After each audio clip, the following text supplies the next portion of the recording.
A recently married bride dies a mysterious death, leaving her family at a loss for years. Well, tonight, new developments are pointing to her handsome doctor husband, who's been married 5 other times and had another wife die unexpectedly. Here's ABC's Jim Avila for our series, Crime and Punishment. Down on the Gulf of Mexico, in the once sleepy lumber town of Loxley, Alabama, a dark mystery of sudden, unexplained death. This interview is with Michael Wohlschlaeger, the husband who is not a suspect. This is in reference to Mr. Wohlschlaeger's wife. The wife who died suddenly. Do you know the cause of death?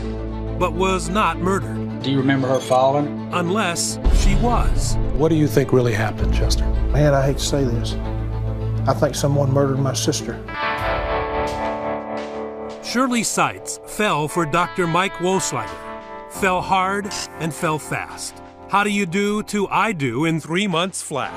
But Shirley wasn't his first bride, or his second, or his third, or even fourth. Shirley was number 5. Some with tales to tell about their marriage to Mike, and more importantly, how their marriages ended. To be fair, this was wedding number 5 for Shirley, too. And up in northern Alabama, Shirley's family, the Thomases, wanted to be happy for her, but they could not.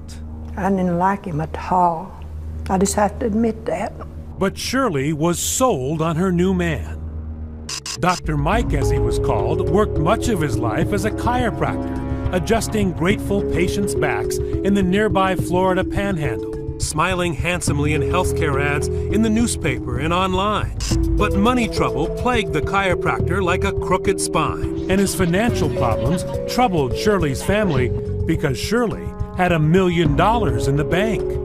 Were you worried about her money? Yes, I was worried about her money. He come into her life with the clothes on his back. He come into the marriage with a wore-out pickup truck and a bunch of debt. Her engagement ring from Dr. Mike, the wedding rings, the house they lived in, the family says Shirley paid it all. 4 years into the marriage, something is wrong with Shirley. Months later, in a recorded interview obtained by 2020, Dr. Michael would tell investigators Shirley had been ill for weeks. She gets bad migraines maybe 2 or 3 times a year.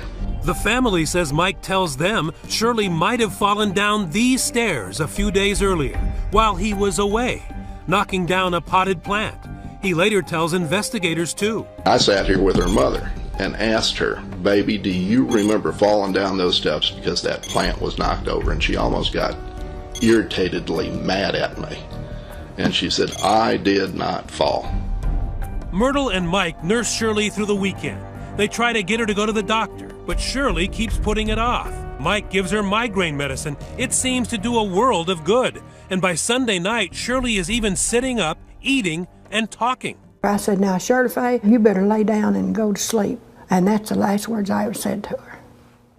The next morning, Mike goes into the bedroom once again.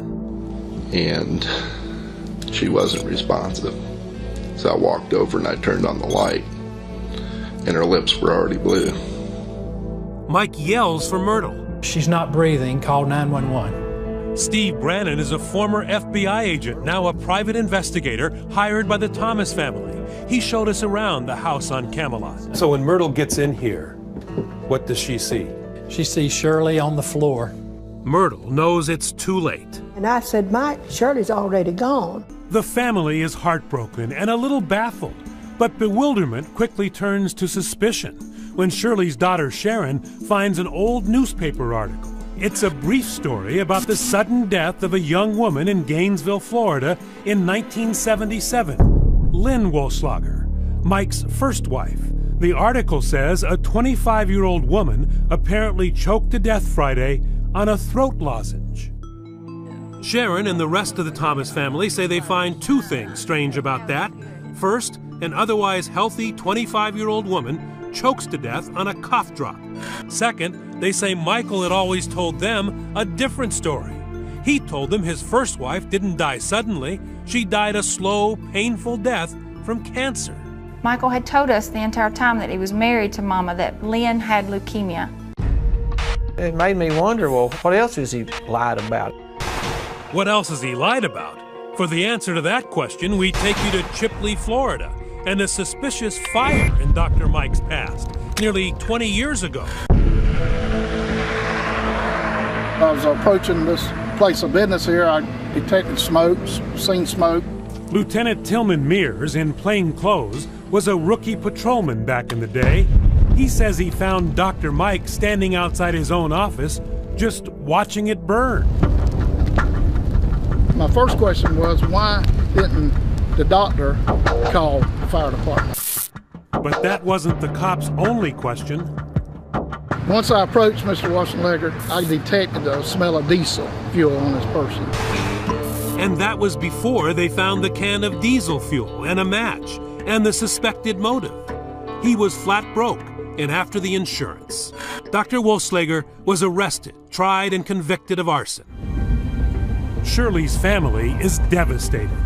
I intend to see that he's dealt with, and he can take that to the bank. A flicker of suspicion about what happened in the house on Camelot Court is now a raging five-alarm mission for what they see as justice that has fully engulfed 3 generations of the Thomas family and leads to 2 more of Dr. Mike's 5 wives. So I just get on the internet and start Facebooking. Wife number 2, Paula, says he never harmed her, but relentless, Sharon has tracked down yet another wife, number 3, Gloria Potts. Hey, give me a hug. ABC News was there when Gloria met Shirley's family face to face for the first time. She believes that toward the end of their marriage, Michael was trying to poison her. I felt like I was being poisoned. I really did. You got sick? Sick, couldn't hardly move. And then that's when I turned around and told her, Gloria, I can't believe you're saying this to me, but I said, Mother has had these same symptoms. The family of wife number 5, Shirley, wondered if Dr. Mike had been trying to poison her too.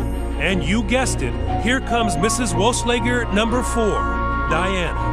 Today's date is February the 4th, 2011. In a recording obtained by ABC News, investigators questioned Diana Yone, the 4th stop on Dr. Mike's matrimonial trail, the wife between Gloria and Shirley. I think the man's dangerous, personally. Near the end of her interview, Mike's ex-wife makes a chilling request. And I'll be honest with you, if something happens to me, he needs to be investigated. So now 2 more wives suspect Dr. Mike was trying to poison them. And one of them says, hold on, that's not all. Wife number 3, Gloria, reveals a terrible trauma she says happened in her marriage nearly 30 years ago. She says Dr. Mike, the man who had always killed her with kindness, tried to kill her with a mallet. And I was asleep, and he hit me in the back of the head with a mallet. With a mallet? Yes. And all of a sudden the pillow went over my face, and his hand came under the pillow and covered my nose and my mouth. Gloria says she escaped by playing dead and then running out of the house. You went to the hospital? I went to the hospital, but we told them I slipped in the tub. Did you ever ask him at any point, why were you doing that? Why did you try to kill me? Yes. He told me he had gotten stung by jellyfish when he worked in China, and that it was a reaction to the toxins. That's right. She says Dr. Mike's excuse for hitting her over the head with a mallet? The jellyfish made him do it. Gloria says she told no one, not even the police. She says she had 2 children to think of. And aside from the one incident, Mike was never violent. But besides the fact that he hit you with a mallet, he was a good husband. Other than trying to kill me, to my knowledge, he was a very good husband. Now remember when Gloria told the family and then police this amazing tale of Mike's alleged attack, no one knew what killed Shirley. The autopsy was not finished yet. So imagine the reaction when months later, the family is finally given the results. I'm shaking my head. I can't believe this. I cannot believe this. I can't believe this is happening. Why? Because the medical examiner finds what caused Shirley's death is no migraine. It's a blow to the head. Blunt force head injuries. A hit to the back of Shirley's skull, hard. That is what killed her. When Nightline comes back. So when you find out later on that it's blunt force trauma to the head. Then there's no question in my mind. that Michael murdered this woman, murdered Shirley. My mother has actually been killed. This man has killed my mama. But was it really true? Stay tuned.